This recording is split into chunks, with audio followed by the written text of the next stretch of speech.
clip Marcus saying that.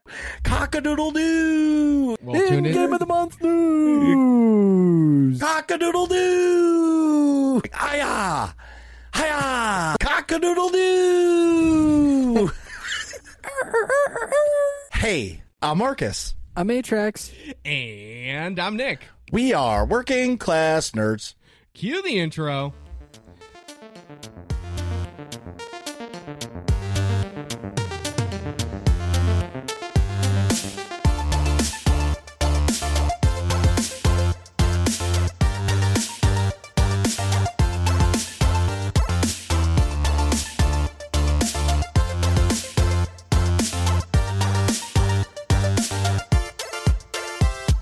That's right, we are Working Class Nerds, the podcast that gives you no information about your favorite information. Today is Thursday, January 4th. Happy New Year 2024. And you can find this 229 podcast on Apple Podcasts, Buzzsprout, Google Podcasts, Spotify, and iHeartRadio, and anywhere you can find a podcast in the galaxy far, far away. You can also find every single episode of The Working Class Nerds on YouTube. Just search for The Working Class Nerds podcast or go to youtube.com/@workingclassnerds. Click on playlist, click on Working Class Nerds, and boom! Every single episode right there, right at your fingertips for your listening pleasure.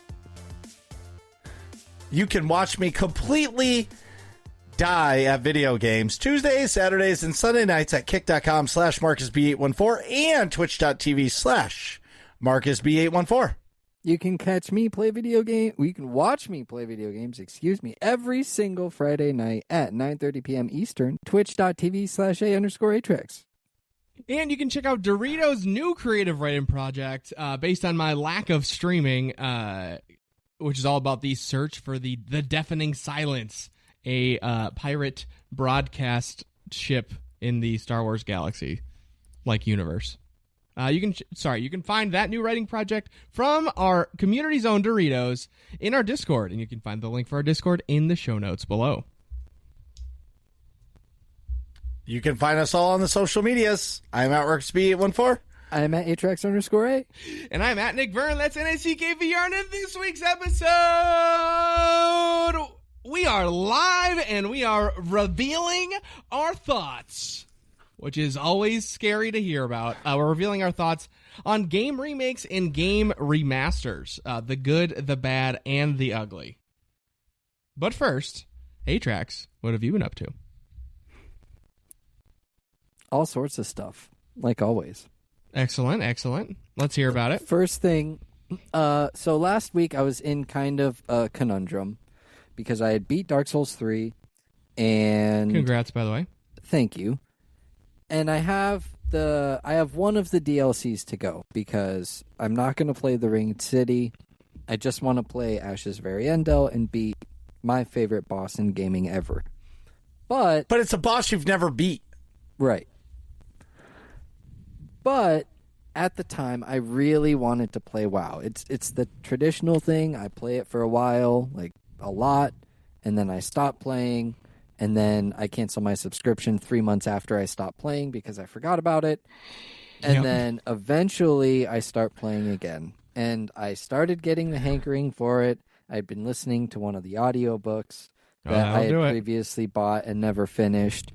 And so I started it over again. And I was just like, man, I want to play it. So I put it up to a community vote. I asked the community, what should I play? What do you want to see me play? Dark Souls 3, WoW Season of Discovery, or Hardcore WoW? And they all voted for, well, not everybody, but a hefty majority voted for WoW Classic Season of Discovery. So I resubbed. I started playing Season of Discovery, and I'm kind of slowly getting back into it. I've been playing other games that I bought during the winter sale, but I've been slowly getting back into it. So thank you, Nerds community, for, enabling my addiction once more.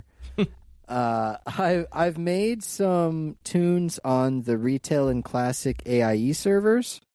So hopefully as time goes on, I'll be able to slowly get those tunes up. But I'm still enjoying my mains on the Proudmoore server on retail.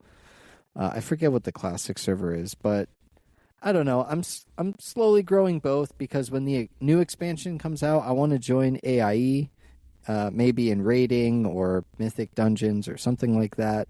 But I also still want to be able to join the Kitchen Table Warriors, which is the old guild that I was part of.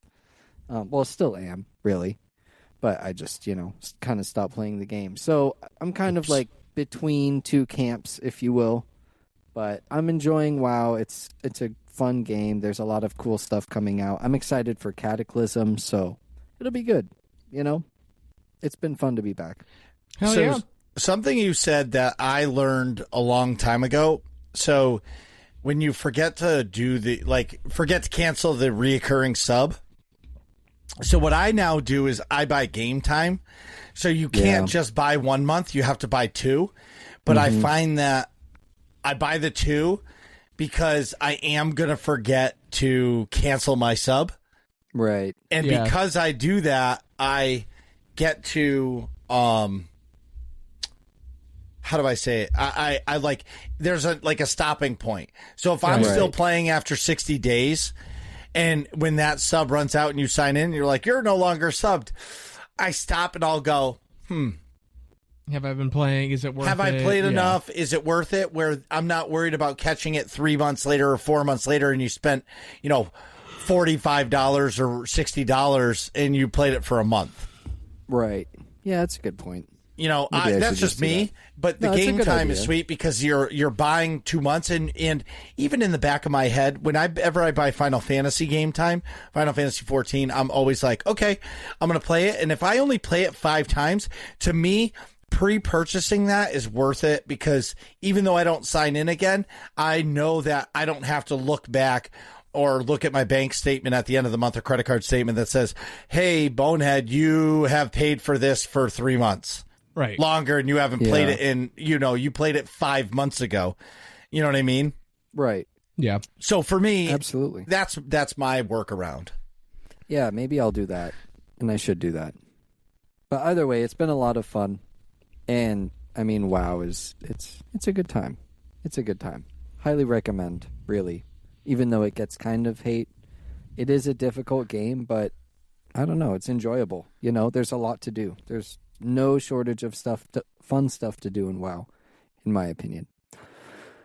Moving on, Counter-Strike Confederation, good old CSC news. The first night of Combines happened Tuesday, and for those of you who don't know what Combines are, they're kind of like preseason matches to determine like your rating or I'm sorry, not preseason. Well, it is preseason, but pre-draft games so that you can like get your rating and get drafted by different teams, and people are talking about drafts and like it's the preseason, all this stuff is going on. But amongst the many new members of the CSC for season 13, a member of the Nerds community, Gronkin87, has joined the CSC, and after the first night of absolutely destroying it in Recruit, he got promoted 2 tiers up to Contender. Wow. So shout out to Gronkin, absolutely crushing it, and hope you crush it in Contender as well. Also, for the first night I played, I was the top support for Recruit tier, so I'm a support player, which is great. Feels good to be top support. And also, I had the highest headshot percentage. Nice. So Not was on surprising. Point, and I don't know. I think one of the games I was like, no, that wasn't a combine match. But I had one match that I was playing, and I was like 3 and 14, like 3 kills, 14 deaths. But I had over 1,000 damage, so like I was doing a ton of damage, but just not converting. Oh, that's tough. I hate that. I actually do need to like work on my aim and my fragging, because top support, brain is pretty big, but aim not so much. The big one too, but you also have to look at who you're playing against, right? I believe through and through, you might be playing with, I'm going to call them diamond players, or just a higher tier player, or a you couple only of Gronkin 87s that really should be. Yeah, like if it's combines and stuff, you're getting matched with people like whatever. But either way, I only get matched with people in my tier. Oh, okay. Well, no matter what, I think I think you're fine. You'll be fine. Well, yeah. You haven't been, once I'm you enjoying get myself in my tier, Yeah. I'm Yeah. not in the CSC to win. Obviously I'm always playing to win, but my goal in the CSC isn't to climb the ladder. It's more of to have the experience to use it for content creation to, all of this sort of stuff to kind I of get that completely. Yeah. I get that. I'm chilling. And But also shout out to Mr. Gronkin. Yeah, Oh, shout yeah. out to Gronkin. Huge shout out to Gronkin. Yeah, he was, I forget, either texting or messaging me on Snap about his stats. He's like, I think it was probably when he was in recruit, saying, yeah, I was the number one prospect for a potential team, essentially. Yeah. And then he got bumped. That makes sense. He got bumped up skill wise or whatever. But Right. Well, and he was telling me, he was like, man, I told him, I said, you're going to get pushed up. I thought he was going to get pushed up 1 tier, but he got pushed up 2. I was like, no, dude, you're for sure going to get pushed up into a different tier. oh yeah, You don't. But he's like, I hope I get to stay in recruit because then maybe we can play some games together. Or I want to chill in recruit. I was like, dude, no, there's no way they're going to keep you in recruit. You're for sure going up at least 1 tier. oh, yeah. It's funny you went up 2 tiers. Yeah. Your absolutely. ass. Your ass. Yeah, that's his Yeah, mic the whole exactly. time. Yeah. Right. Yeah, he was crushing it. So Well, I will say, just as a quick sidebar, I don't mean to interrupt you. But no, go ahead. Gronk, he was saying, I didn't talk to him substantially about it, but he was saying it's he was saying that it was easy in that recruit class. He's like, you just control, it's all about just controlling angles and Yeah. essentially saying it came very naturally to him. And that makes sense because that's really what you do in paintball too. It's all about Mhm. controlling angles and working an angle and should you, is it peeking is what you call it, right? When you're swing. Yeah. You know what I mean? Same thing in paintball. So it's sort of a fairly natural thought process, I'd imagine, for him in terms of the more competitive gameplay strats, if you will. Absolutely. But- And that's true. Division 2, I'm sure he'll make it to Division 2 CSC. Right. Be a Division 2 player. Wait, so how many tiers of CSC are there?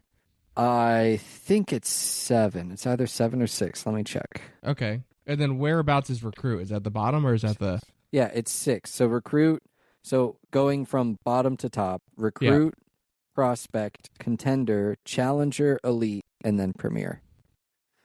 Is the Okay. highest. Premier's Pro. What's the second one? Elite, Elite. Okay. Semi and pro. then Semi-pro. And then challenger, D2 contender, is D3. Okay. And prospect, then recruit 4 or is 5. 4. Yeah, makes sense. Yeah, Yeah. so Gronkin belongs in Division 3. He's definitely not good enough for Division 2. Not yet. Not yet. No. He's got it. Well, I'm sure after a season. Yeah, He'll be You fine. gotta have a solid season in D3 under your belt before you try to move on.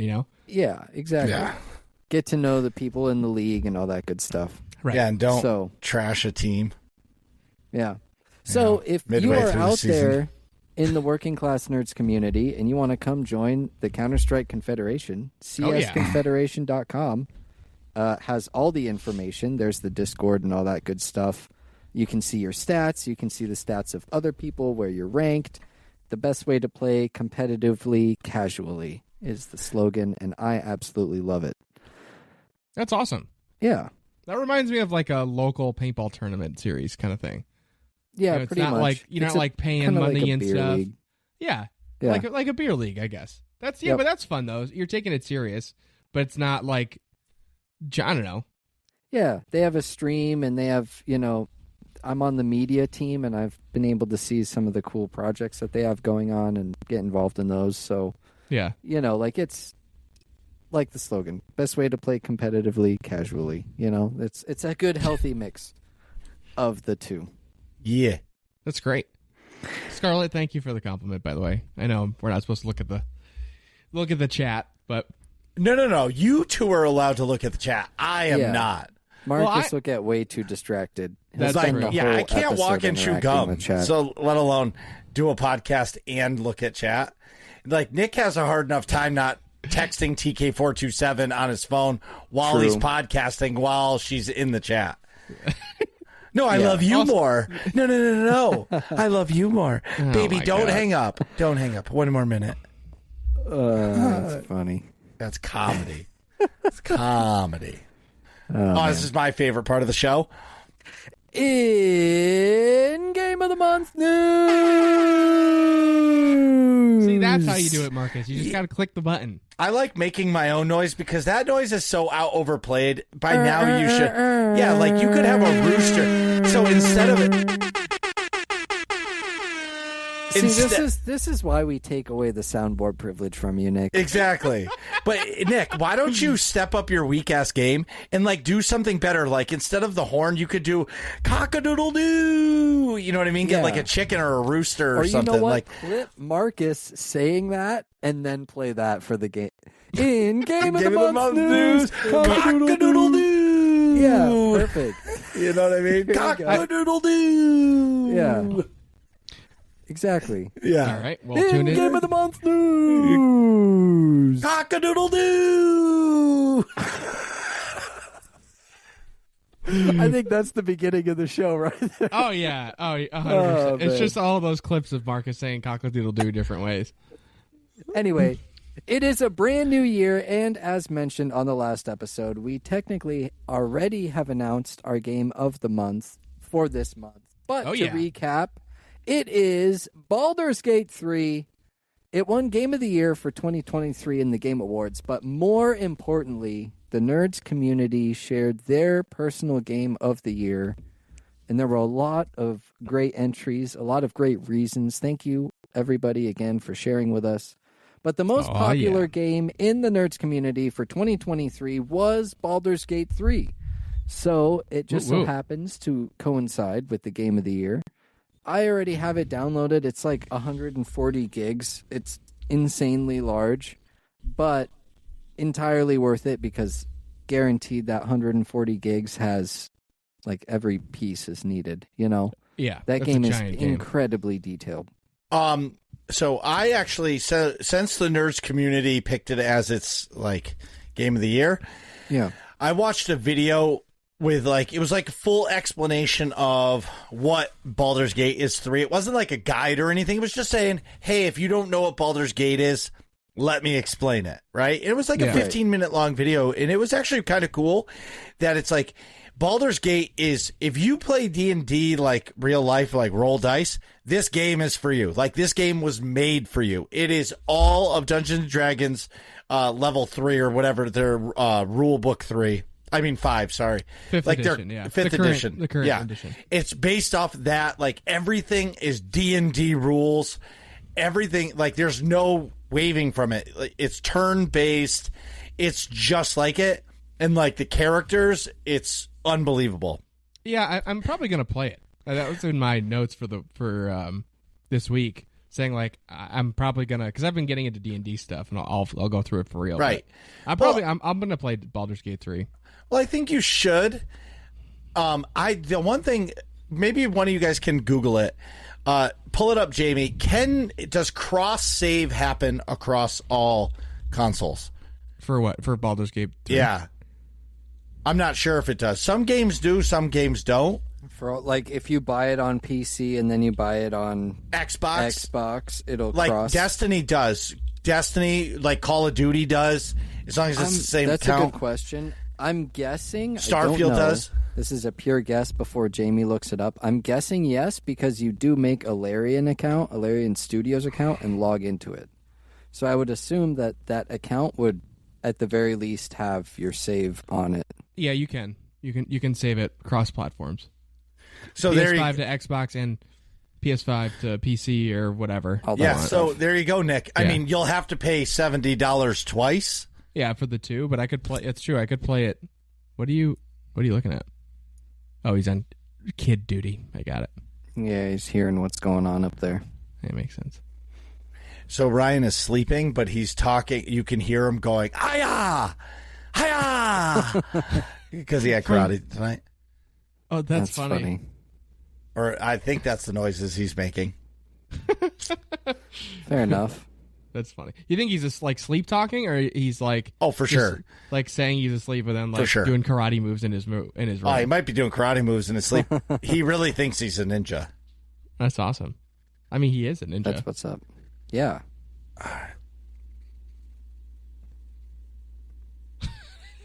Absolutely. Scarlett's just talking shit in the chat. I'm not looking. Not getting me involved. Nope. That's for you guys to laugh about and me to find out at break. Because when you guys leave me and I'm all by myself talking to myself in the chat, that's when everybody finds it. Anyway, that's when you Nick catch up. inevitably has to pee. Well, right. yeah. Long story. Baldur's Gate 3. Yeah. Long story short is I'm excited for you both to play it because you guys will play it in different ways. And that's what's kind of cool about it. Like, you guys are going to be able to talk about, hey, remember this mission? And you guys, I went through the alley, and Atrax is like, I went guns blazing down the street. Yeah. Okay. Or it might be like, whoa, I have no clue what you're talking about because I didn't even go that way. Like, I went with a completely different thing. Yeah, exactly. The game is so, like, it changes so much based off of how you play. It's crazy. I'm excited. And I'm excited played it? for the community to talk about it. I've played it for, let me see, it's like 3 hours or something like that. So you really haven't played it. 6.2 hours. So I really haven't played it. I've scratched the beginning of the surface. Yeah. I don't know. I'm excited for Nick to play it. I'm excited for us all to play it. Well, you're not going to play it, Marcus? No? Fair Not enough. a chance. Style. Yeah, understandable. And let us know. Go ahead. Sorry. I was just going to say, I'm engrossed in something else. And we're going to hear about it soon. But first, community, let us know. Baldur's Gate 3, if you play it. Obviously, a lot of people in the community already do. We would love to hear from you in the Discord, Game of the Month section. Talk about Baldur's Gate 3. Share your experiences. Share your screenshots of your characters and your playthroughs. All that good stuff. I have a question. Yes. Are you going to delete the Game of the Year tab in the Discord and go back to Game of the Month now? I might make it private until the end of the year next year so that we can hey, this is what happened last year. Oh yeah, that's a good idea. You know, I might put it in the quote unquote purgatory section. Oh, I like that. For people to just not see it and save it till next year. But I like that. The Game of the Month one is still there. So there's a spot for it. Perfect. Marcus, what have you been up to, man? Can I get a time check on the podcast, please? 27 minutes. So I've been swear free for 27 minutes. I am going to be swear free throughout this podcast. Okay. I'm just. I can't guarantee that. My kids told me I couldn't do it, and I said I could. So I'm on a press. What's that detective game? Press X to doubt. Yeah, it's LA Noire. Yes, exactly. And also, didn't you ask the community? I think the community voted too. I did. The community voted very aggressively that they had zero faith that you weren't going to swear. I can't find the. Oh, here it is. Zero? Yeah. Literally, yeah. 11... The only person that voted that you would was me because I put both. Just to, have people to click it. Yeah. 10 people think you can't do it, and no one thinks you can. I also think you can't do it, so we can go 11 people. Yeah, 11 people think you can't do it. You'll prove the entire community wrong if you make it through. So, yeah. Anyway, Steam sale. This year, all right, I'm going to start with my big announcement. Okay. My big announcement is for the foreseeable future, other than Tuesday nights, I will not be playing Destiny at all. I'm going to be playing Elden Ring and Souls games. I finally found a style of game that is so hard, but it's so much fun to stream it because I can focus on the game and then chat is there to talk shit and have fun. But I don't have to rely on somebody to join me to do the content. Yeah. I love playing with people, but I'm having so much fun with it, with Elden Ring and then when the algorithm knows you like something, it starts feeding you content. It showed me a Dark Souls remastered boss, like the original game. And it's it looks very clunky, but the player you're playing is clunky too. So it's not smooth movement like Elden Ring is. It's clunky movement. And I was like, this guy had this stomp, and this guy was dying over and over because of the stump, because the AoE was so big, and there's no jump in Dark Souls. Right. Well, So, like, there is, but not like Elden Ring. right. But it's not, you don't avoid the damage. Anyway. Right. So with that announcement, you know, I'm not quitting Destiny. I'm really butthurt with what Bungie did, and I'm not enjoying their seasonal content right now. Mm-hmm. I think, you know, it's like a game. So there's this one part of this season where there's like 40 traps that, like, if you jump over them, these spikes come up and kill you. Like, the first time you play it, ha, ha, ha, it's funny. But, like, it's not needed. Like, that's not exhilarating content. That's just a death mechanic. Right. It's just, You know what I mean? It's just floor spikes. It's right. floor spikes, but they're nothing new. everywhere. Oh, we know you're going to be jumping in this location. Ha ha, we'll put a spike there. You know what I Yeah. mean? And I think just the seasonal model is spent. You know what I mean? I don't know if I'm saying it right. So as much as I love Destiny, I'm going to take a step back a little bit. I'm still going to do my clan night because I love it. Like, the private PvP matches at the end of the night are top tier. And I think we had Rykins on the show, and he does private lobbies for Apex Legends. Apex, basically, he says it's the same feeling. Like, you're just having fun. Private lobbies are the best. Right. Yeah. And and I always talk shit and say I'm going to win. But, I never do. Ever. What? Fair enough. Yeah, just Ever. It's just funny that you never. But I win. like to talk smack. It's just Well, what I of do. course. That's just you have to. It Right. makes Yeah. the game more interesting and fun for everyone, I think. Right. it's mandatory. Yeah. So for Christmas, I got a real custom mechanical keyboard. It's a GMMK. I Ooh. saw them at PAX? PAX. I don't know if I'll be able to. Ooh, nice. Oh, yeah, look at that. Did you and I look at those together? Is that Yes. that 10 company? keyless. I remember that. Yep. Very But nice. it's a GMMK. But what's really nice about it is it's heavy. Like, this keyboard is heavy. The only thing that I miss, it doesn't have the next set of like keys, like the arrow keys. It's compact, which as a first rendition of like a custom keyboard, I'm okay with it. But like the next one I buy is going to definitely have the arrow buttons and like the print screen, because I don't even know how to take a screenshot anymore, because it's always been the window key and print screen to take a screenshot. Now I don't have the print. I think it's F12. yeah. I don't even have an F12. You should have F12. You should have a function. You don't have a function You row? don't It's have just F12? numbers? No, What's your highest F then? no Fs. It's just numbers. Do you have an That's it. You escape don't or a have tilde? F keys? No, look at. That's odd. Dude. Huh. Yeah, wait. It's just What's numbers. 1, 2, what's 3, the 4, es- 5. What's the escape button? It says ascend. Ascend? Yeah. Ascend. It's not Yeah. escape. It's Do ascend. you not have a tilde button then? Like the other one that would be there normally? Tilde either. No tilde. Dude, I That's that would strange. drive me crazy. Well, so Even the if story. it was a gift, I'd be like, Well, so hear me out. So on Black Friday, they had a ridiculous sale. Okay. It's a $200 keyboard that was Black Friday for $25. Yeah. Hmm.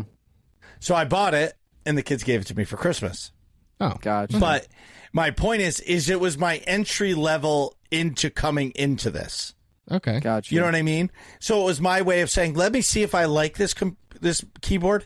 Now that I do, now I can Buy the big one. like I'll buy a bigger one, because like Right. they have like what I like about like the Logitech keyboards and stuff is like I like to set the keys that I touch all the time a different color than all the rest of the keys. Mm. You know what I mean? Like, so like all my WASD, shift, all that stuff, let's say is blue, everything else is pink, as an example. So it Right. like looks different, but you could buy the keycaps that are all different colors, and basically I can customize the keyboard however I want it. Right. And so that, yes. But I'm loving this thing. Like, it's so comfortable. Like I said, it's missing some things that I desperately want. But as a starter, to see if I like it, this thing is legit. Yeah, that's sweet. You know what I mean? Yeah. And this last Logitech I had, I got so many sticky keys where I would type A and it would type 3 A's. I would pop the keycap off and I would clean it and it would still do it. This last Logitech keyboard was probably the worst I've had. And all Which I've one bought did is you have? Logitech's. The Pro. I don't Well, know. you had this 51915. the Razer keyboard. This is that I have now. I like this a lot, honestly. The feeling. I don't typically like Razer products. This is, the Logitech Pro 10 keyless gaming keyboard. I'm trying to find the model number on it. It's the League of Legends one. Mine's right underneath the logo. No, mine's a KDA. No, it wasn't. Oh, I thought it was a Logitech. Wait, well, It is a Logitech. the KDA is the League of Legends one. Yeah. Yeah. I mean, the key, but it doesn't have a... flip it on the back underneath that logo. It should say. Does it Yeah, not it says say? Pro. Oh, it's just Pro? It's just Pro. It's a dope-ass keyboard. Yeah. I have the 915. I love it. I had that. That's what I gave Nick. Okay. No, you gave me the 915. Yeah. Well, the old one. That's my Old work one, from yeah. home. Yeah. I have the one that I actually use is the Razer one. That I like. Yeah, that the a lot. Razer. You have the Black Razer Widow. Black Widow Yeah. Elite. Dude, that is the best keyboard That's I a ever top-tier used. keyboard too. Yeah. I'm really thankful for you giving this to me. It's sweet. It's my favorite keyboard. I don't usually like Razer stuff, but that thing is awesome. Yeah. It's fun. Yeah. You're welcome, Razer, for the endorsement without a sponsorship. Yeah, and Logitech. Yeah, by for the real. way. Give us money, please. Or free stuff. Yeah. So, like I said, either the one. keyboard's great. Or both. Like I mentioned earlier, I'm completely hooked on Elden Ring. This last session I played, Dr. Gameology said this to me back in February of 23 when right before as I started to play Elden Ring for the first time, when I rage quit. Like, I've never rage quit a game in my life, and I straight up rage quit. Oh, yeah. But I also think it was I didn't understand the mechanics of the game, nor was my patience allowing me to learn the mechanics of the game. Right. And I was always in a voice channel with my friends, and they made it 1,000 times worse. Oh, yeah, we did. Yes, we did. Who else and was it in was there? fun. It was Rayo. Me, Atrax. I was Rayo. Yeah. You guys were doing the Call of Duty raids, and Yeah. I was just swearing up a storm, and you guys destroyed me. Like, Marcus, he's just a regular soldier. Right. Like, it doesn't get much easier than that. Well, I'm struggling. But Marcus, all you have, you can see the sword come at you. Yeah, but it's coming fast. Marcus, it's not that hard, dude. Just I can dodge, beat bro. the game. Just dodge. It's Yeah, fine. just Right. dodge. I'm trying to dodge. Marcus, just so you know, I beat this game with a level 1 character. And I just hate, and I just disappeared. Boom. I was going, boom, boom. I'm gone. That's funny. Anyway, so I'm completely hooked on this game. What I love about the game is that it's super hard, but yet it's super rewarding. Mm-hmm. Yeah. And I feel like Nick saying this, I kind of like the exploration part of it. It is. It's cool. Because, if I find a cave, I know the cave is going to be hard, but getting to that cave is really fun because it's not, you can die by regular enemies, but it's not that hard. Right. Yeah. Especially if You know you're what I just mean? running around. Right. And then I'm finding all of these bosses and I'm winning, and some of the bosses I'm beating without a summon because I'm like, there's no reason why. But in this last playthrough, I fought a bear in a cave. And it was the first time I understood the mechanic of when the bear's coming at you, like both claws down, you can roll and their body can hit you, but it's not actually damaging you. Yeah, because it's the Right. claws that do the damage. Right. During that move set. Now, when yeah. he swings and he shakes his tail feather at you, that will hurt because that's the move set. So a while ago, I went into this like storage zone key area, and I found this boss, and it was like this boss was like a giant worm or something, and it was like the full size of the screen. I was like, how can I even beat this? But now, as I've played the game, I understand that like you can still dodge that attack because the boss isn't doing damage to you unless they're hitting you with the attack that they're doing. Right. Did I say that right? I think so. I got what you meant. Anyway. I mean, mostly. But I'm rewinding back to my original statement about Doc. So Doc said to me, he goes, Marcus, listen, playing Elden Ring for the first time, it's going to take you 12 hours to get used to the controls. So put that into Marcus time. It took me 20 hours. Right. But now I'm finally getting it. And the other thing is, I don't think it took you 20 hours to get into it. You think no, so? not to get into it, to understand it, Nick. Yeah, I understand like more mechanic. Yeah, I guess that's okay. Like you have 20 hours on it already? I think I have more than that. So I would say I probably played the first round of the game. I probably played the first round of the game probably for, 12 hours or so. But I have 38 hours total. So in perspective, in the last 2 weeks, I have 11.3 hours in it. Oh, wow. Okay. Yeah. So you're probably pushing 20. Yeah. Total. Right. So I'm playing the game, because if you're talking, I'm playing like 2 or 3 hours a night, I'm getting some good time in. Yeah. Yeah. And I'm loving it. And it's so hard. And finding bosses and going, I know I can beat this. But then these bosses surprise you with some crazy attack that comes out of nowhere, like this Erd tree thing. Like I basically fought a tree that was defending a tree. And I'm whooping him, and I'm rolling, and I'm dodging, and then he jams a spike into this ground. It's like a giant AoE effect, and the ground lights up yellow. Yeah. And I was like, okay, I'll just roll out. Then he decides to do that same move, but all of a sudden these like yellow beams start coming up, like yellow dots come in, and then they start shooting laser beams at me. I got annihilated. I was like, well, I wasn't expecting that. Yeah, what? That's crazy. Yeah, okay, let's try that again. And I think it took me 5-6 times to beat that guy. But once you do, it's so satisfying because, you earn that. Yeah, it's hard. You just mash the buttons. Right. Yeah. And it's hard, it's skillful gameplay, not just I sunk the time into this game, so now I have the gear that makes me able to do this. You know what I mean? It's like you actually have to perform. Which I can appreciate. Yeah, it's not, you can upgrade your weapon, but you still need to know how to dodge. Yeah, your upgrades only help so much. Right. Right. Yeah. The last thing about Elden Ring is I'm terrible about losing runes. I'm terrible about it. I lose 4,000 runes all the time.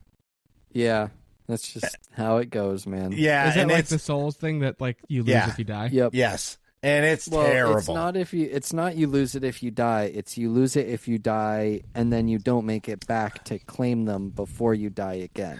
Oh, I see. Yeah. So there is an opportunity to reclaim them, but you just gotta be careful and make sure you don't die getting there. Right. And it would be cool to have at the end of the playthrough a count of how many souls you've lost. Right. Yes. Yeah. They probably have that date. I feel like that could easily be like a mod or something. I'm sure it is. Yeah.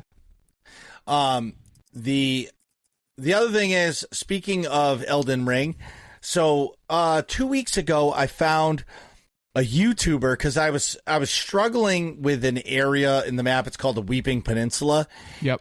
And I'm trying to understand what you have to do in the game because I just wander around aimlessly and my ADD kicks in hard.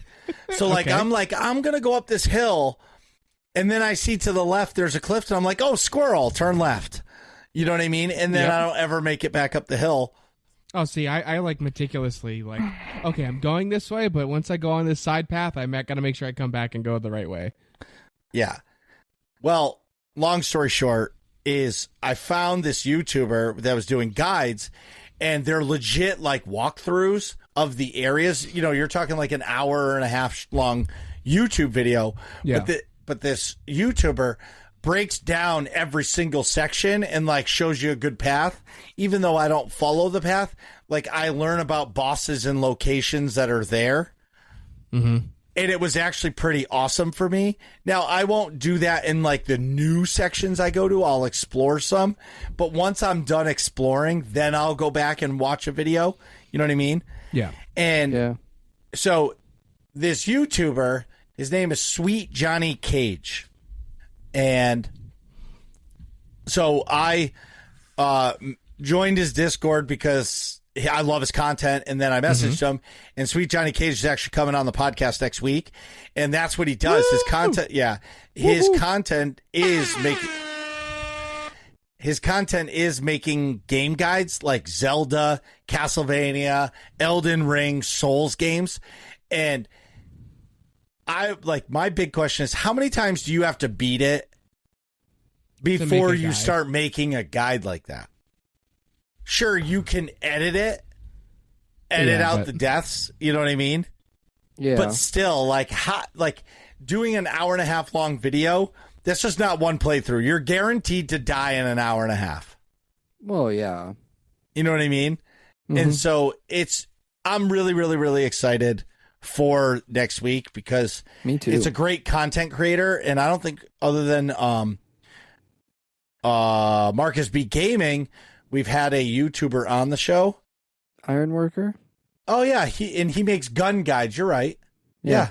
Yep. So it's just a different type of guide. So I'm super excited to have Johnny Cage on the show. Last thing, I'm becoming quite good at Minecraft Creative.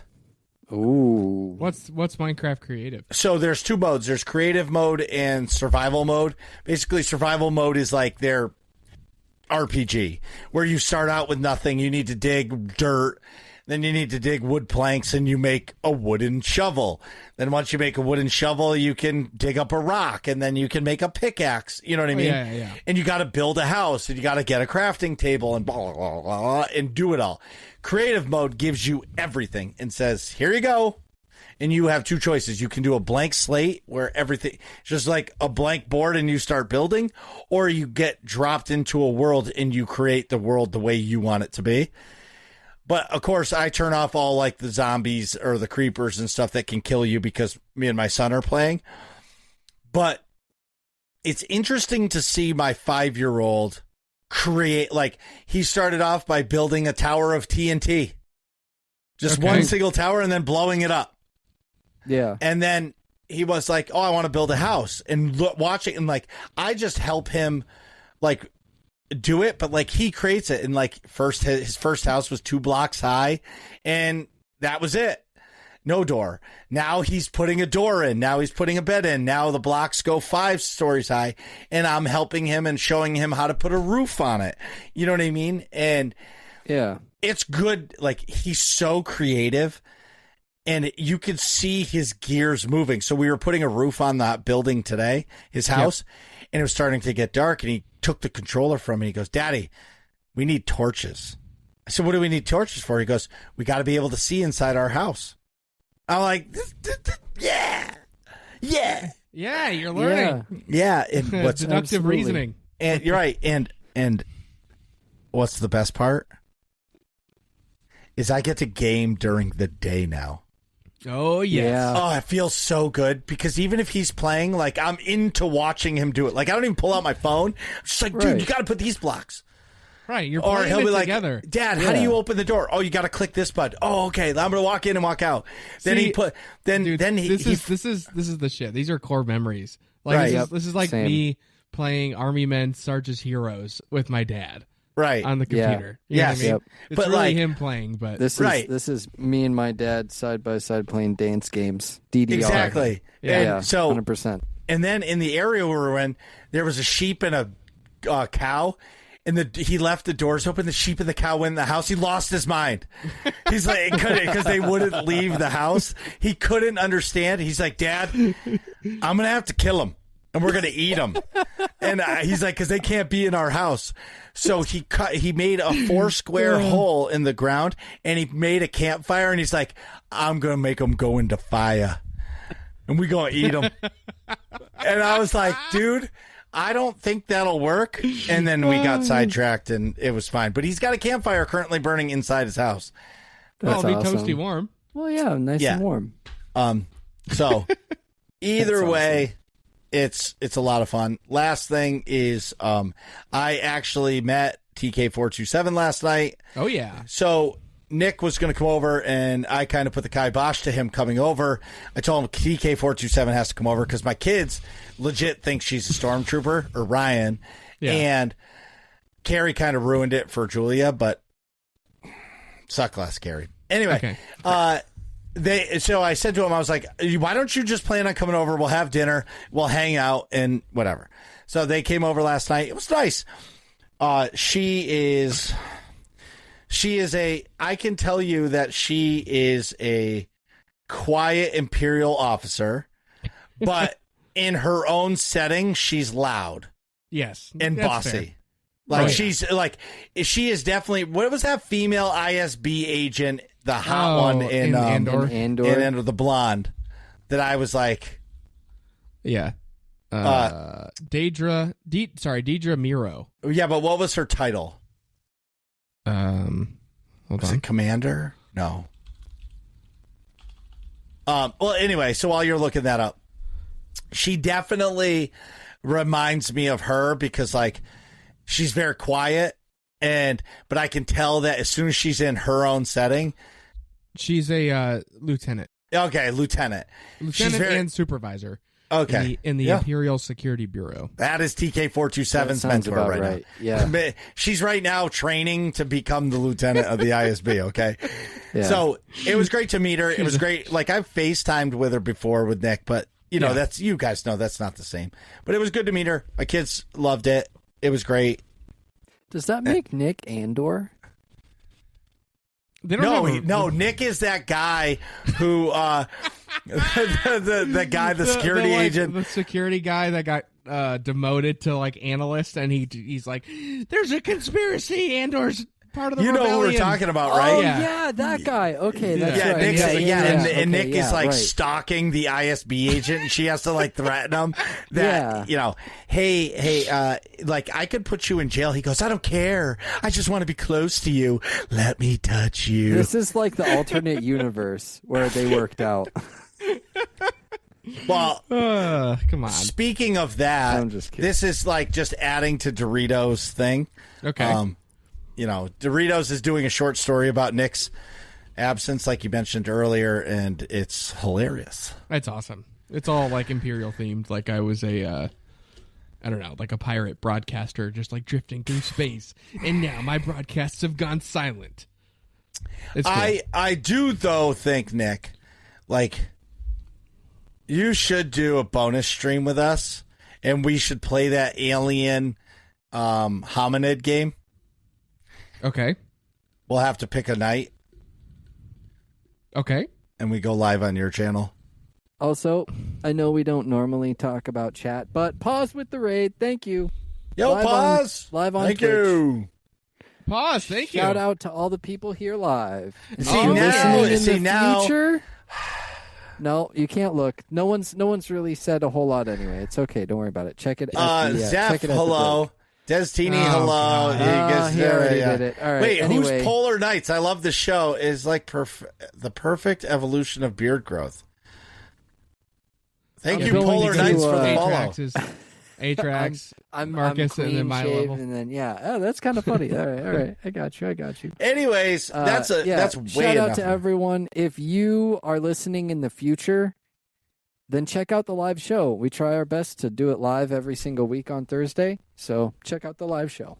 There you I go. kind of like the live show because you get the Me too. pre-show, you get the break, and then you get the edited version of the real show. So if Yeah. you can it's even good. get to hear like, oh, what they cut out? What did they? Yeah, all that good stuff. Right.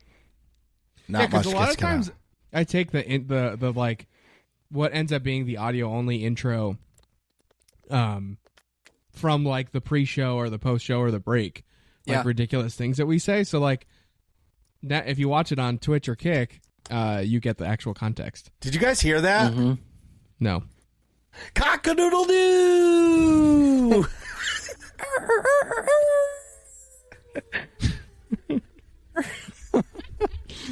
Oh man. Anyways, so Nick, what games have you not been playing? A lot of games, because I've only really been playing God of War Ragnarok, which is awesome. That's a great game. I mean, we knew it was a great game. I'm very late in the party saying that. I knew it was great. I don't know. I was playing other games, and now I'm like all in God of War Ragnarok. It's awesome. I love it. How many hours? Probably 15 to 20-ish. Oh, that's good. That's I would good. say I'm Yeah. approaching the halfway point of the story, maybe. Because I think the story is like 40-ish hours, roughly. Are you doing the typical Nick, all the side quests? Yeah, as much as I can see. Yeah. Okay. As much as I can reasonably find. You know, I'm not like checking the online guide after I go through an area and going back if I missed something, you know. And I'm not like collecting all the trinkets. Like there's a side quest that's just like perpetual. That's like kill all of Odin's ravens, and there's like 48 and they're little, you know, birds you got to throw your axe at that fly around in different areas. But I haven't like. But if I see one, I'll shoot it, you know, or throw my axe at it, I should say. Also this week, I've been doing a lot of mess around with the character creation on dndbeyond.com to make my character for the one-shot Dungeons and Dragons session that Joey Feta is hosting tomorrow on Friday for some of his friends. I got the old invite, so I'm pretty pumped about that. And we're doing, I think I said this last week, but we're doing 7th level characters, so you have a lot of wiggle room in terms of like what you can actually make. I have 2 characters set up currently. If you know Dungeons and Dragons, I can like tell you about it. We're playing 5th edition. Multi-classing is allowed. So the first run through I made, I just Googled fun multi-class build, you know, and looked at a Reddit post. And I have 6 levels of Paladin and 1 of Warlock. So the Paladin I currently have it set up so that the Paladin is an Oathbreaker, and then the Warlock's patron is the Fiend. So it's like all evil themed essentially. Like Marcus in Atrax, I don't know if you know, for reference, Paladin is like essentially a knight that can also do magic because it's like associated with a god. So it's like through your god, you like pray and can do different spells and stuff. But and usually it's healing themed. Roughly, it's like you're like a crusader almost, but you've got real magic powers. Right. I'm just thinking about you praying to your Imperial ISB officer. Please grant me power to use my magic. Anyways, that's one of them. And then I noticed that like I was going through the personalities or like backstories. One of them's an acolyte where like you're like a religious person. Oh wow! What? No, I'm just making a joke. Oh, and then the other one that I really like is charlatan, which is basically means you're just like a scam artist and you get like a disguise kit and like a false identity. So like your name isn't really your name, and you have like a second set of identification papers and stuff. It's pretty cool. So like those were the droids you're looking for. Exactly. So then I'm like, I'm looking at the spells I can do for a paladin, and I'm like, oh, this is cool because you can like fight. You got like, well, you know, sword and shield or big sword, one-handed, whatever. Yeah. So I'm like, okay, there's cool combat options there. I'm like, yeah, but what if I just do only the spell? Like the spells are cool. So that's why I made the warlock, and the warlock is like, it's a great choice. yeah, all the because Destiny. I played a warlock in Destiny too. Maybe I'll play the warlock because I picked the charlatan backstory for that too. But then as a warlock, when you do that, you have like, especially doing 7 levels in all warlock, you get so many spells. I have like 15 spells or something. So I picked a bunch of a lot of spells that are like illusion based and like tricking people, and I can forge documents, and I've got that charlatan background with like the disguises. So like I can like, I'm just a shyster. Like I kind of like that. Like and your spell like skill or ability, I should say, though it's like tied to casting spells and stuff, is charisma anyways. So like my persuasion and deception are crazy high for rolls. So like I can just trick people into all kinds of shit. and then also have like cool magic spells. I think I just sold myself. I'm gonna play as the warlock. Done deal. Go. Yeah. Unless we really need a healer, then I'll do the paladin. But all I can think about with Nick with his disguise is the black rimmed glasses, fake nose, and the mustache. Exactly. That's all I can think of. There's a spell you can cast called Friends, and it's literally like a Jedi mind trick. Like you essentially influence somebody to do what you want, but then once the spell ends, they know that you tricked them, and they become hostile. That's great. Yeah. So it's like those funny. words, the droids you're looking for. Like you realize after the fact, like, damn it, I know. Hey, wait a minute. So speaking of that, so in the movie, in the book, A Certain Point of View, Yeah. TK421 Yep.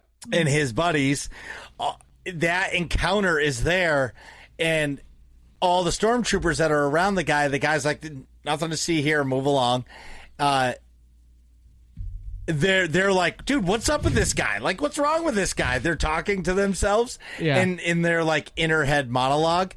It's hilarious, dude. Yeah, like those are clearly the droids that we've been looking for. Right. What's he doing? Believe it or not, A Certain Point of View, A New Hope is probably the best book I've ever read because it gives you the backstory of everybody else in Star Wars.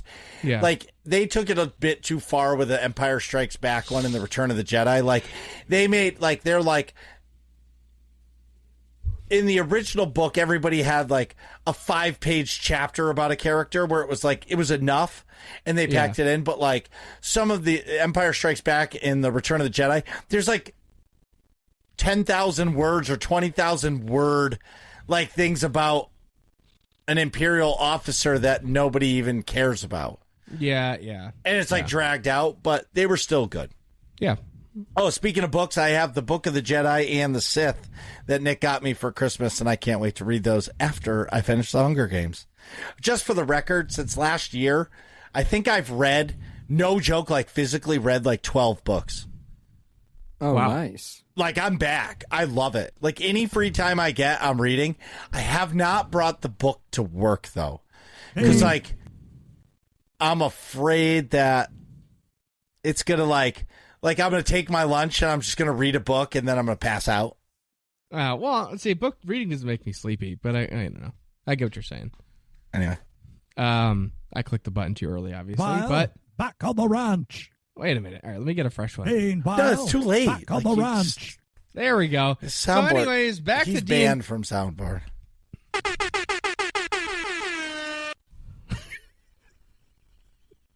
Atrax, tell him he's fired. You're fired, Nick. So anyways, as I was saying, Dungeons and Dragons stuff. I've also been listening to / watching a lot of Critical Role as well. If anybody's seen that show, it's a bunch of 6 or 7 or 8 voice actors that play Dungeons and Dragons. Anyways, they just record it and it's all produced really nicely, and they act out like their characters. I started with the second campaign actually. First, I started watching Vox Machina, which is the first campaign they did, but I think I just didn't really get into it. Whereas the Mighty Nine is the second campaign. That's what I've been watching, and the production's a little bit better it's like season 2. So I've been watching, and it's all new characters anyway. So I started with that, and it's awesome. At some point, I'm gonna have to go back to the original. But Dude, hold on. I looked it up. Yesterday maybe. okay. Hold on. I was looking at one of the videos. How about this? There was a video I saw that had like 50. Oh no, right here. 2.6 million views. Oh, episode 1, 4.6 million views on this one episode. For which campaign is it? I don't know. Exandria Unlimited, episode 1, Calamity. Is from a year ago. Oh yeah. See, the ones I'm watching are from 5 years ago. So Right, sure. I'm just saying, but 4.6 million views. So, Nick, you're not the only one that does this content. oh no, it's wildly popular, and It's I'm way late to the popular. show. Yeah. But But that's why I think you're going to love Baldur's Gate.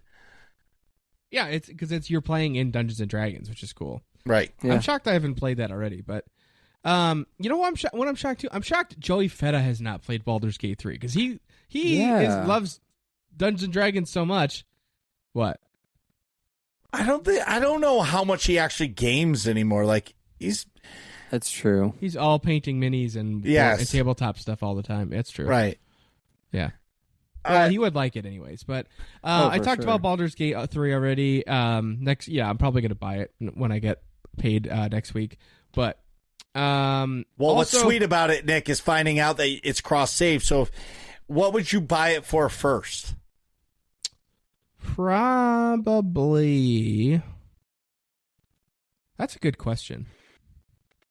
Normally, my immediate answer is PC. But yeah, you want to do it PC first. Yeah, probably. Of course, probably PC. Yeah, but but you don't have your computer. I know, not my computer at Taylor's. So like, I have the PS5 at Taylor's. So it's like, honestly, I gotta look at my schedule and where am I gonna spend more time because like I want to give myself time to play it. But the tough thing too is it's like it on console. Yeah, 100%. No, the tough thing too though is like I'm playing God of War also. So it's like I don't know. Hopefully if TK427 listens to this, if she was a smart girlfriend, she would go to Amazon.com/Baldur's Gate 3 PS5 and order him a copy and give it to him for that. And then like as a gift, like she basically just said, I need you to spend more time at my house, Nick. Yeah. And like he's going to be like, oh, fuck. She bought me this game. I got to play it. That's literally a ticket. Like, yeah. Yeah, that's a ticket to to ride, baby. And, yeah, exactly. Because he's gonna be like, all right, do I go home? Because now he can record the podcast at her house too, because he's got the spare microphone. Yeah. And she's gonna be like, what do you need to go home for? Oh, I'm gonna record the podcast. Just stay here. Yeah, but I really want to play Baldur's Gate, babe. Don't you remember I bought it for you? Yeah, and your save crosses over. Exactly. Yep. All right. Well, that's hopefully she listens to that section. But speaking of TK427, she had not seen the Harry Potter series, so I don't know if did I say this last week? We finished all 8 movies. Oh wow! I don't think so. Yeah, that's a lot of time watching movies, dude. 8 Harry Potter movies in like a week and a half, or like 10 days. Something like that. I thought you did it in like a weekend. That's not. I don't know. I feel well, like I've. We watched but hold on. We watched the first 2 movies. We watched 5 movies in a weekend. Yeah, but still, don't forget Atrax. They both work full time, and like they still do stuff. I don't know. It was a lot. It was like the most amount of movies we'd watched because usually like you're like, oh, you want to watch a movie? Yeah, okay, cool. It's like 8:00, and then like halfway through, even if you're not like particularly tired, just like laying on the couch or in bed, like with a blanket on, like the dog's on the bed, and you're all cozy, and you worked all day. It's real easy to fall asleep. So like the likelihood that we actually finish a movie start to finish is really low most of the time. Usually you like piecemeal it, but yeah, I don't know. It was like when I had COVID, so we were up like with not a lot to do anyway. So it's 20 hours. Yeah, 20 hours in like 10 days, 2 hours a day. That's a lot. On average. When you're working, that's still a lot. Dude, he just said he had COVID. He was. I was home. working remotely. Did I have to do a full day of work? No, but like I did stuff from like, But I look at it, guys. It's like I play like 10 hours of video games a week. Right. That would be my movie time. Right. Yeah. Exactly. Yeah. Well, it would take you. Yeah, it would take you 9 weeks for guys' night, right? Watching all the Harry Potter movies. So yeah. No, we can watch one a night. Oh yeah, dude, they're like one a night's too much. They're like 2.5 hours a piece. Yeah, they're close to 2 hours. I was surprised that they're not longer. Actually, well, they're longer in the end. The runtime is 1,179 minutes for all 9 movies. What's that divided by 60? Survey says. What was the number? 19.65, I think. I just converted that many minutes to hours. Oh, okay. Yeah, you were just 19.65 hours. That's why I said 20 hours. It's Got it. basically 20 Yeah, hours. but still, like the early movies are less than they're like 2 hours, and then as they get later, they're like 2.5. 2.5. Yeah. Yeah. And then the last two movies Are broken into two. are part. Yeah, so those are about 2 hours apiece. But that's a part 1 and part 2, so makes sense. But anywho, well, that's all the news I got for what's been going on in my life. Marcus, do we have any AIE news? On Saturday nights in AIE is Saturday Night Lotro, where if you play Lord of the Rings online, Meilung would love to play with you. And they are conquering all of Middle Earth. They're trying to get their precious and always trying to get the ring. So that's Saturday night, 9 p.m. Eastern time, which is real time zone. Then Tuesday nights, 9 p.m. Eastern, you've got Destiny 2 Clan Night, ending with private PvP lobbies. It's a blast. Come help me shoot Duft in the dome piece, because it's a great time. The last thing on Tuesday nights, same bat time, same bat channel as Destiny Clan Night, 9 p.m. Eastern, is Star Wars The Old Republic's mandatory fun night, where the fun is mandatory, but attendance is not. And you have Corley very kindly and lovingly explaining to you why they will be summoning when they get to the location. And if all this sounds fun to you, go to aie-guild.org. Get our Discord information by clicking that top right-hand, that purple button in the top right-hand corner of the website, and ask for a guild invite. Whether or not you play Star Wars: World of Republic, Destiny 2, World of Warcraft, Guild Wars 2, or any other games that we play, we would love to have you. So, just so you guys know, Nick doesn't have to pee right now, but the Imperial ISB agent is calling him, and he needs to check in for about 3 minutes, so we'll be right back. My God, what is taking him so goddamn long? Nick, hurry up, man. It's all that beer you're drinking. Come on, bro. Bros before hoes, man. And we're back. Today we're talking about game remakes and game remasters. We're letting you into our brains when we think about remaster. Yeah, exactly. And I'm just glad Nick didn't say the good, the bad, the ugly, because I think that's been overdone.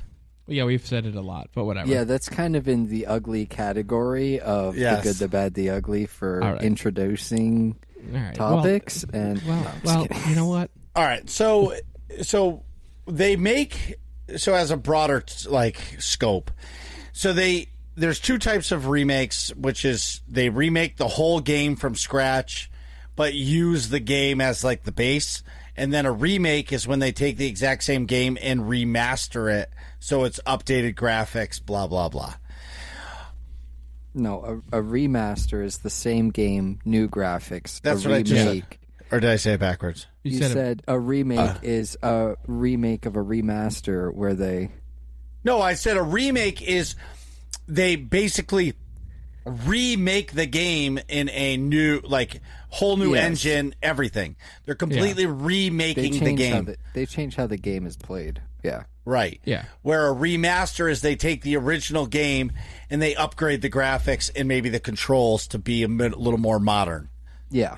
I'll give an example. Years ago, they did the HD remaster of Castlevania Symphony of the Night.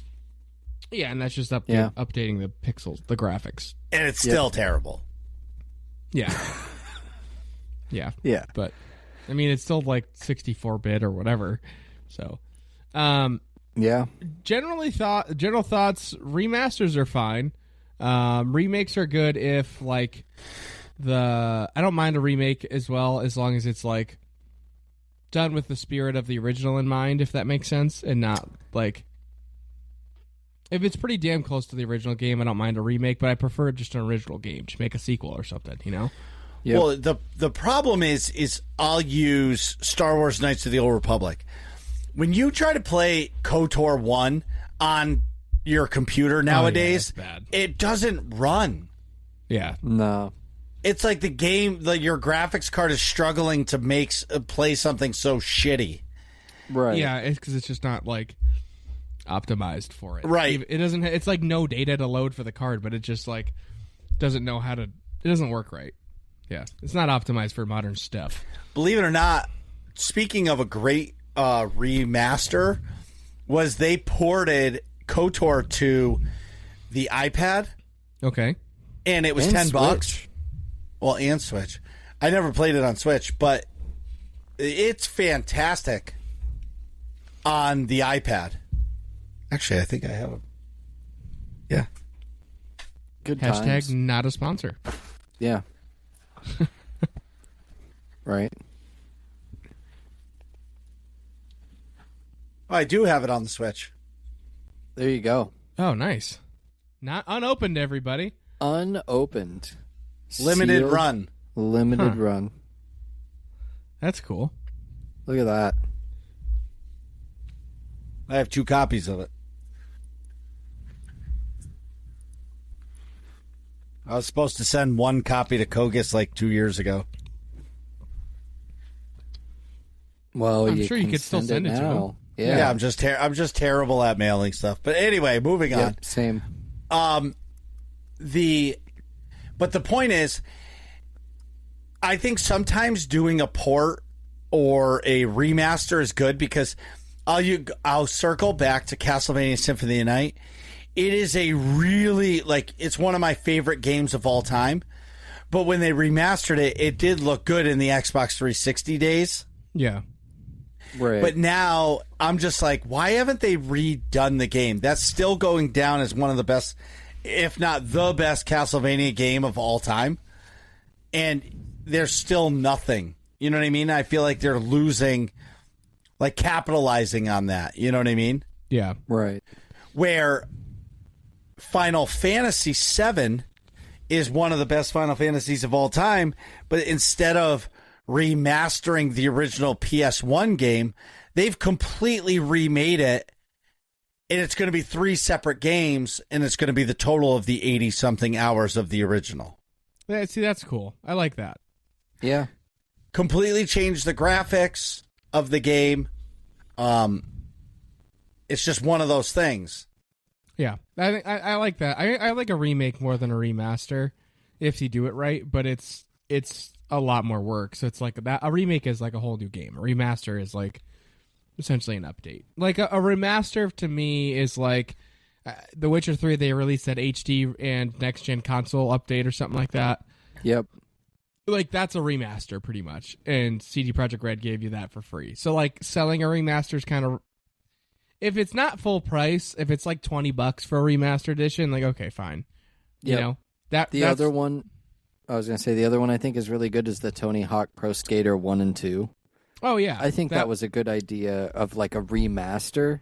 yeah. Even though some could argue it's a remake because they added like certain things, but that's one of those where the core game is there, like all of the original stuff, and they just added quality of life improvements. So the core game hasn't changed. Like all of that stuff is still there. They've just like added, multiplayer online, which wasn't available on the N64 as far as I'm aware. And, Right. like all of that stuff. I played that Tony Hawk on the PlayStation. right. I was just Those Man. games like were you played that on awesome, man. N64. I played that on PlayStation. Yeah, I still have the cartridges. Wow. Nice. That's I cool. really want a PlayStation 1 I'm sure you so can I get can one. pull out my Castlevania Symphony of the Night with the old memory card and play it. You can buy them. Let's see. Let me look it up. They're, I don't know, $60, $70 Yeah. used, Sony PlayStation, the original, working. with a controller bet that does I- not have analog sticks. I bet No, a it sealed didn't. one is like $800. Oh, I'm sure. Yeah. Oh my god. Well, if you have a sealed one, you're not opening it. Yeah. Good God. Yeah. Another remake that I was a little shocked that they did it was they remade Dead Space. And the reason why I bring that up to you guys is I don't like that game came out in 2008, I think. Right? Yeah, I think so. Something around there. And the big question was, did it need a remake of a game? I mean, Yeah. they did a fantastic job, and I think it did win some awards as like best remake or Yeah. best audio or sound design, which it definitely does. But Yeah. I didn't feel as if that game needed a remake. I mean, a lot of people loved it. I feel like it was really popular too. The remake. You know? I'm sure because it brought the 40-year-old nostalgia back. 40-year-old man, you know what I mean? Yeah. Yeah. Or 20-something. 2008 to 2022 or 2023 or whatever is not that many years. Math is hard. 16 years. Yeah, but you're not... A 16. 12-year-old isn't playing Dead Space. A 14-year-old could have. Yeah. Who's I now guess. 29. You know what Yeah, I mean? that's true. Yeah. I guess that's the way you look at it. Yeah. For me, if they remake the game, it has to be like they can't change the story of it. No. It still needs to end the same. It's like Rogue One had to end the way it did, or something around that, or it wouldn't have made sense Right. Right. as a movie. Yeah. You know what I mean? Mhm. Yeah. I don't know what Demon Souls is. This is a From Software game, but I don't know what it is. It's a PlayStation 3 game. It's the game that came before Dark Souls. Right. Oh, okay. I did not know that. Yeah. So, and I actually, if you have a PS5, I highly recommend the remake. It's really good. I have it at the PS5 at my mom's house. Whenever I go over and hang out for the weekend, that's like the game that I play. That and Bloodborne. And it's really good. Even if you haven't played the original.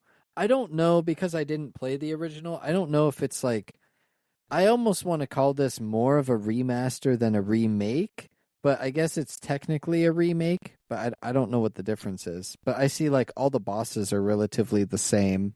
Yeah. I don't know what the difference is between the two. They must have changed something major. I don't know. Well, a big remaster.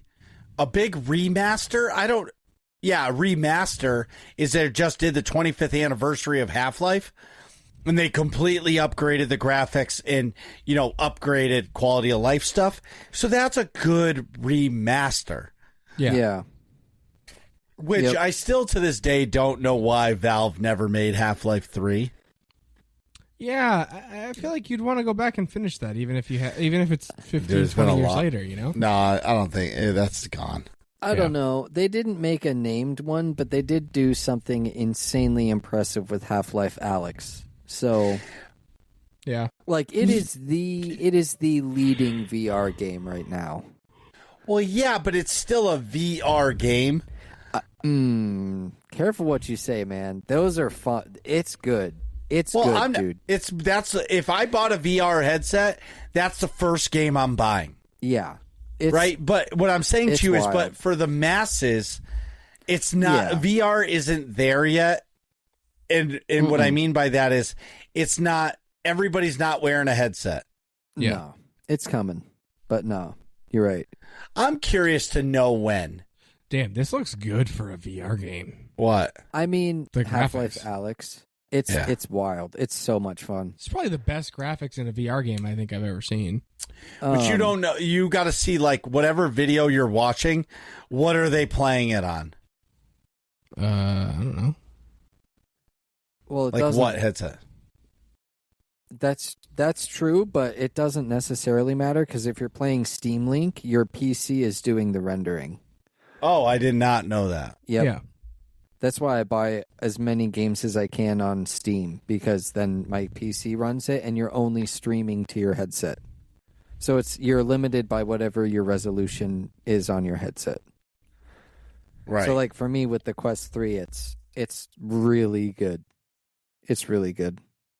That's Highly recommend. That's cool. I with VR headset, like with the Quest 3 being $500, and the fact that you can stream it from your PC, or you can just use the in-game store, so like it's kind of its own console, quote unquote.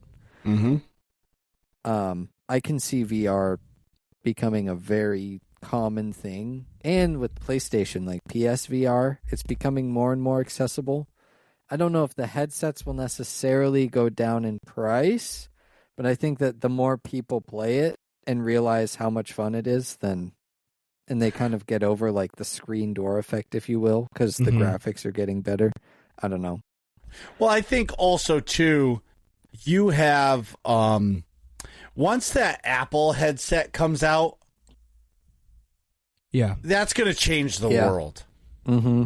You know, I know it's $3,500, but like Right. the iPhone was expensive when it first came out, and that was the beginning of the innovation to change the world.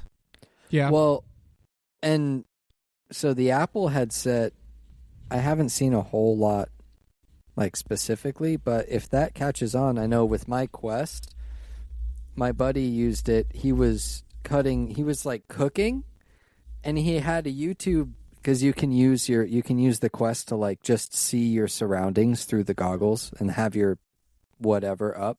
So he had a YouTube video up explaining how to cook the meal as he's like chopping his vegetables, and now you put the noodles in here, and then he dumps the noodles in there, and like, you know, he makes sure to he makes sure to virtually grab the YouTube page whenever he turns and moves to like another section of the kitchen, you know, and then he sets it up there, and okay, yeah, oh wait, hold on, pause it, and then just, you know, back to cooking and stuff. Because with the Quest 3, if there's enough light, it has hand tracking. So you can use the hand to like pause the video and stuff. It's crazy, man. That's in cool. my mind, it's the future. Sorry, that was a long sidebar. We're kind Yeah, of but talking about it is the remakes and future. Well, remastered. have you ever seen the movie Ready Player One? Oh, I mean, yeah, man. Like, it is the future. Like, someday people are going to look at all of us as like, wait a minute, you used a keyboard and mouse? Right. What's a mouse? Yeah, man. You know what I mean? Like, was it furry? Yeah, like right, exactly. Like, I'm going to be 70, and, you know, and my kid is going to be like, Dad, what are you doing? Like, that's not how we game. right. Like, Right. get in there, you know?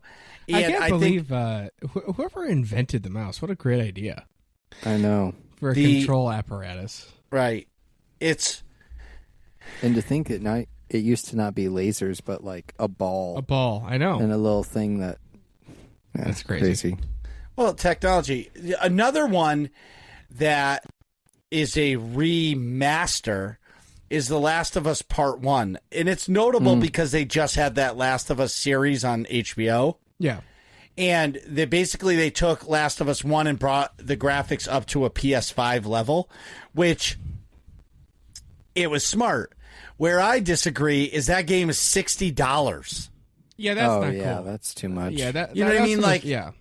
And I understand that's a first party game for Sony and that's their MO.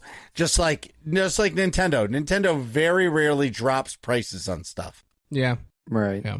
But, you know, to me, I think, okay, so, but on the other side of that, it's kind of good that they did it, because now if you watch the HBO series and you're like, dude, I'm buying a PlayStation 5 and I want to play those games, at least when you play 1 and 2, they look around the same graphical level. It's not like you're playing dinosaur versus, you know, flying car, Yeah. Right. you know? It got me. That series made me buy the game. I think I ended up not really liking it.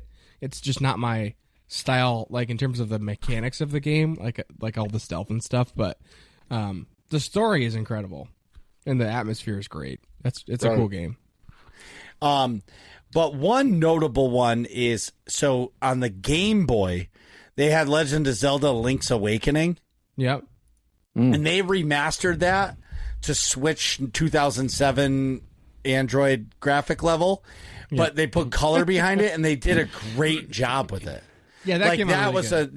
That's a nice way to be able to remake a game into today's world, completely change the look of the game, but keep the core gameplay the same, Right. or the story the same.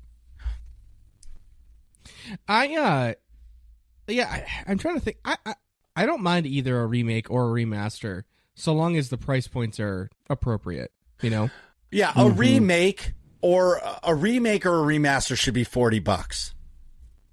Yeah. Well, if you it depends, depends on on how the game. intense the remake is. Like, I'll give you an example from the list we have in the notes here. Ratchet and Clank 2016. I actually played that too. I played the original Ratchet and Clank on like PlayStation or PlayStation 2. I think maybe it was one of the second or third games because it's PlayStation 2. But Yeah. those were awesome. And then I played the 2016 version on my PS4, and that like brought me right back, but it felt familiar, but there was enough added and different that like there were different mechanics and stuff and different, like the puzzles were different and like a lot of the level design was similar but different. So I think that was enough of a new game to warrant the full price tag, if that makes sense. Other ones I would add to that list are the Final Fantasy VII Remake, the Resident Evil 2 and 4 Remake. Even though I personally didn't like it, the Resident Evil 4 Remake, because of the parry mechanic, I think it's still fundamentally a good game. I didn't like the direction they took. Yeah. And same with Demon's Souls.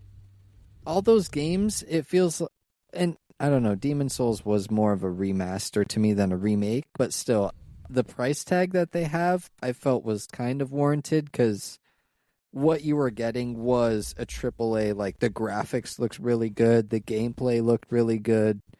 You know, like all those games played well and they were developed well. In my opinion, they don't have Demon's Souls on Steam. No, it's PlayStation 5 exclusive. Oh. Yep. And then the other one is the Final Fantasy. So the Final Fantasy VII Remake is a complete redo of the game. The story is the same, but it's everything is new. But it's $70 for one of those games. I got it on sale. I don't know about 70. There's the hard part is that there's a lot in the game. I would say 60, but yeah, 70 is steep. Well, especially because there's going to be 3 of them to make the one game. So you're going to end up spending $210 on 3 of those games to play the... There's a lot to play, though. Like, I'm not saying it's at least 100 hours, so I guess you are getting your money's worth, arguably, but I don't know.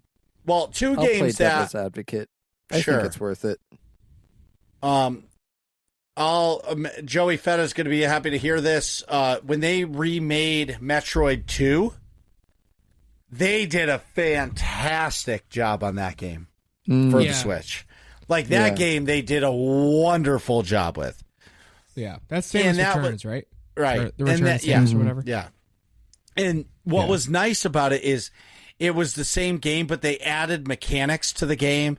The gameplay was smoother, but the story was the same. And they added enemies that weren't in an original game. So they did a really nice job with it. It's just, how do you know when a game needs it? You know what I mean? Like, let me ask you guys this, because I know Nick played it. But, Nick, would you want them to make the original Pokemons over Red and Blue? They did, I think. I don't think they did. Yeah, Leaf Green and Fire Red or something like that. Aren't they on Switch? I don't think so. They might. I don't know. I'm not. If they have Pokemon games to the Switch, I've been doing it wrong. Because I would totally play that. Well, all the Pokemon games are on the Switch. No, the old ones, though. Yeah, they are. All you have to do is subscribe. It's $20 a year for their online. And when you do that, you get any NES game, any Game Boy game, and any Super Nintendo game with that. Oh. Well, I'm going to be playing Pokemon on the Switch then. The old ones. I like the originals a lot. And so, the first 2-3 generations were my jam. Have you guys ever played the game Shadow of the Colossus? No, but I know you did. Yes. Did they remake that? I've seen a lot of stuff on it. They completely remade that with updated graphics for the PlayStation 4. Huh. And that game, I think, is like the original, like, Souls-like kind of game because you're essentially fighting giants that can annihilate you. Or maybe like the original Monster Hunter style game. Yeah, that's probably closer, yeah. But they did a great job. I actually loved it. But it's one of those things where the question becomes is when do you guys think a game deserves a remake or a remaster? I think if it's like a classic game, you know, like the story is like it's incredibly compelling and maybe a mechanic or two also, because like to make a really good remake, that's like successful, you have to do it, in my opinion, like the Final Fantasy ones, where you're like, it's a whole new engine, whole new game, like not just the graphical improvements, but you're introducing different mechanics and things like that. But then like the core story, which was really what sold it originally, that's still there, and then you're adding to that with the update. Right. If that makes sense. That's like the formula in my head for like a really good remake. Sure. For me, Are you guys ready for our favorite time of the show? I think so. It's time for Working Class Questions. it's working class questions. Working class question. Where you guys go in the Discord under the Working Class Questions tab in our podcast section of the Discord, and you write questions based off of our topics, or if you just want to troll us, and we answer them. So we're going to start it. I'll start it off with Quinn. What do you see as a fundamental difference between a remake and a remaster? I think we did talk about this already. Yeah. I'll just say, basically, remake is they change everything. Remasters, they're just updating the graphics. Right. Yep. Quinn also asks, do you expect a remaster to have added new things or just touch up existing stuff, just like we're saying? Like Added new things. Yeah, a remake adds new things. Remaster just is just the graphics. Yep. Quinn also just had a comment. Since we're sharing, the best remasters I've played have to be the Mass Effect Legendary Edition and Age of Empires 2 and 3 Definitive Editions. You're going to say Mass Effect?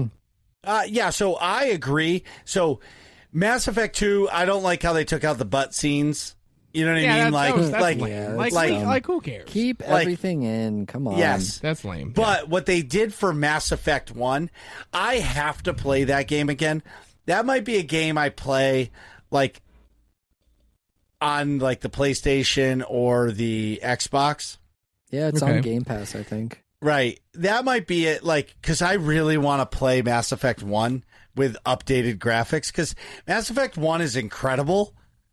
It's just, it was such a struggle because it was like 720p-ish, and it played terrible. Yeah. Yeah. But it was such a good game on the 360 when it first, because that was really close to a launch title for the 360. Really? Mm-hmm. That was really close. I got sucked into that game.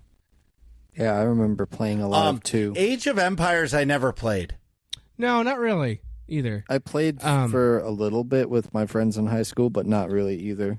Sure. It was like a couple weekends, maybe. Yeah. Quinn Go did ahead. go on to further explain. Quinn says they bring some great games to new audiences, and the AoE remasters added on, Age of Empires remasters added on to the original games with new civilizations to play, maps, and some gameplay changes that were sorely needed. See, that's not really. I would say that's a remake, not a remaster, if you're adding that much stuff. But Yeah. We didn't really talk about this. I'm going to just quickly interject in this working class questions. For me, can we... Actually, you know what? Never mind. I'm adding this as a working class question. Sorry. Okay. Continue on. Someone else ask the next question. Scarlett says, "Daddy?" Question mark. Referring to my mug from last episode. Yeah, that is ridiculous. Oh, that was hilarious. I liked how I just didn't say a word. It was just like, I'm just sipping my tea. Don't mind me. And then you guys were like, dude, wait a you minute. faced it out. Like, you had to have done that on purpose. Yeah, he did. He was so It proud. was- He's like, It "Yeah, was my imperial officer calls me daddy. yeah. Perfect. Come on, daddy, come It's to just- bed." I just grabbed a mug. I don't know. I didn't pay attention to what was on it. I'm sure. Yeah. Yeah. What does Doritos ask? Who? Doritos!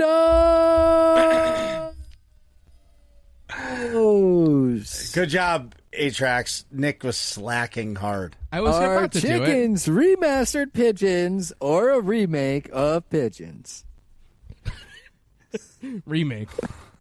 Chickens are way better than pigeons. Yeah. Yeah. Yeah, there's definitely a remake. Doritos Doritos also asks, when you upgrade a kitchen, are you remaking it or remastering it? It depends on how much you take out. Right. If you're just painting the cabinets, that's just a remaster. If you're actually putting in new cabinets and everything, that's a remake. Yep. If Doritos asks, also, if not already asked in the show, what's one of the what game is most in need of a remake? Star Wars Knights of the Old Republic Needs a remake. I agree. Yes. Doritos also said same question, but for a remaster. That's a good question. I feel like a lot of games that I played before were like very good, but could use a remaster, like a HD graphical update. Remaster. Ooh. Okay. I'm gonna say. I feel like I would say. So go ahead, Atrax, if you have a thought. What would be really cool to kind of go along with the previous theme of like RTS remasters would be the Star Wars Galactic Battlegrounds saga, which was the Star Wars RTS game. Okay. A new version of that would be really cool, in my opinion. Also, Star Wars Jedi Academy. That game was a lot of fun, too. I would say Half-Life and Half-Life 2.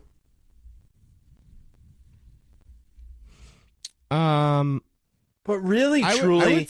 my thought was Fallout 3 and Fallout New Vegas. Yeah. The gameplay's still pretty good. Marcus doesn't like it. But that if you just re-up the graphics... Remaster. Remaster those, yeah. Yeah. The other one I'm always going to say, I'll be honest, is Castlevania Symphony of the Night. Castlevania Symphony of the Night needs a remake. Like, it needs to come. Yeah. A remake. Okay. All right. That's a good one. Okay.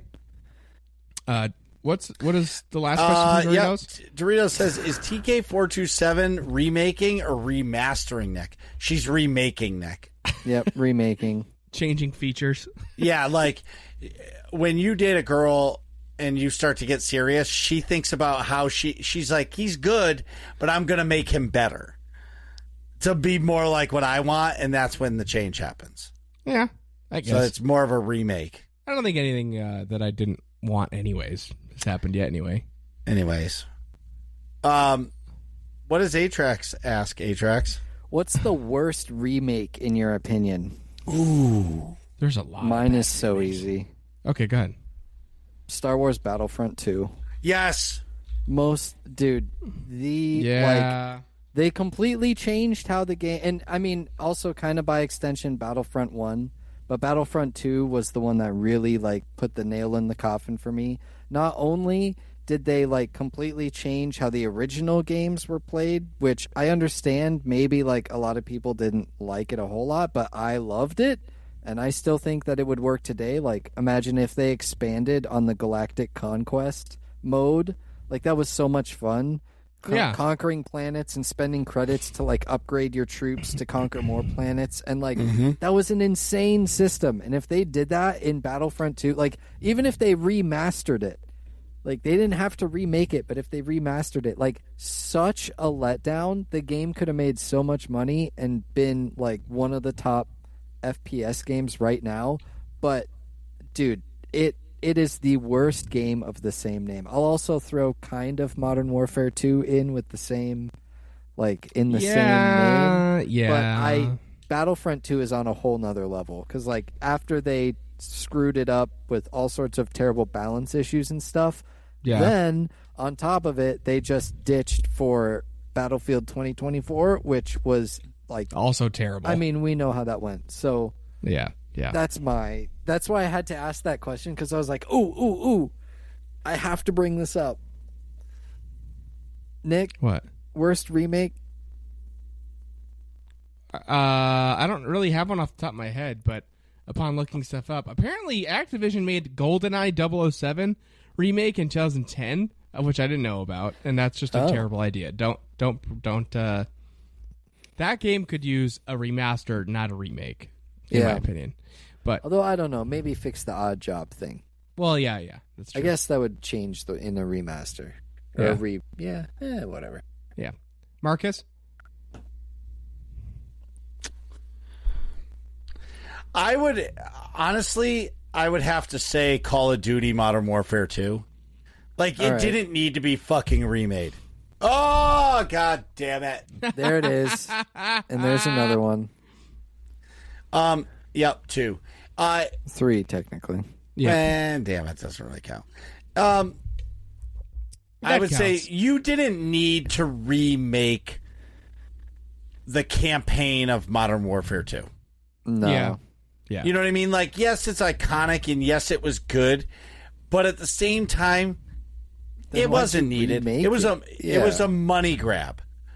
That's all it was a money grab. Yeah. You know, hey, you want to play that iconic story, updated graphics? Play $15 for it. It wasn't even the same story.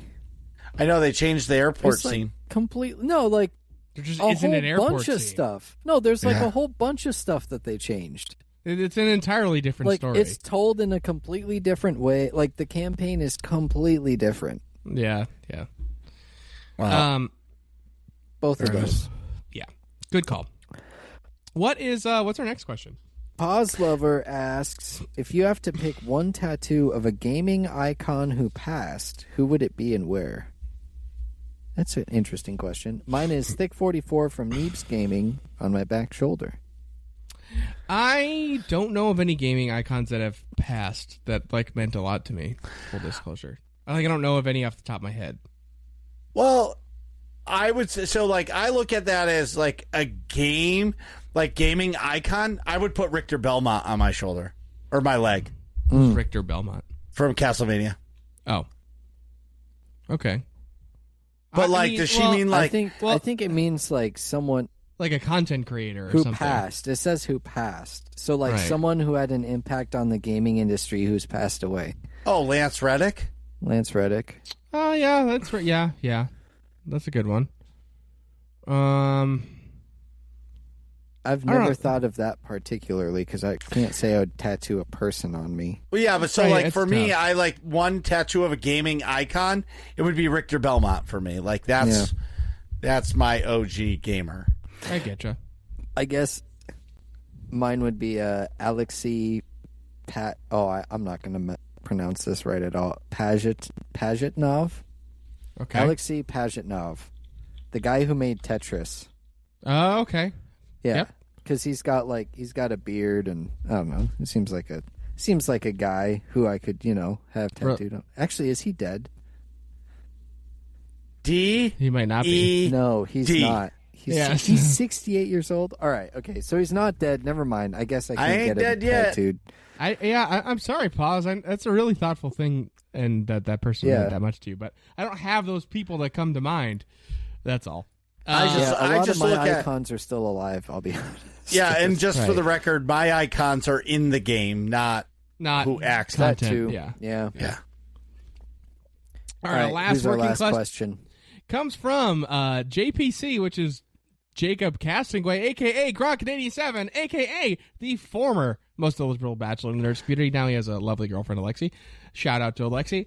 Gronkin asks, who is better in Counter-Strike, Marcus or Atrax? That's a stupid question. That is a I'm stupid surprised question. he asked. Yeah. It's Atrax by a mile. Well, that was him just like wanting to troll. right. And see if Oh, we I could get see. me fired Okay. up. Yeah. Yeah, that makes sense. But Fired up. see, It's not close. but Respectfully.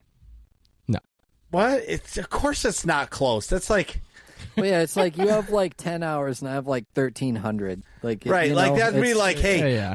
or he says, hey, who's a better raider in SWOTOR? Obviously, it's Who- going to come to me, who's right? who could make a better cabinet? Like, Yeah, like come on, like I wonder. yeah, he's just trying to troll and get me triggered. That's all it is. Okay. But I'm gonna listen. All seriousness, I will be the Elden Lord. I was gonna say the next question is who's better at Elden Ring. I'm like, dude, Well, you are. It's you clearly have some Atrax. ways to go. Yeah. Can Atrax and Marcus take me in a 1v2? Probably. Yeah, of course. I'm nasty as a support role. dude, yeah, you can't flick that good, Grunkin. All right, I get You're your like, contender, I know, but yeah, like, oh, cool your big jets, contender. all right? My name is Jacob. Oh, You know what I mean? Oh, Yeah. I got promoted 2 tiers at once. So look at Yeah, me. but Oh, yeah, I got promoted 2 tiers at once. But when I play paintball, I get shot out off the break. What are you guys talking about in here? Find out next episode of Working Class Nerds.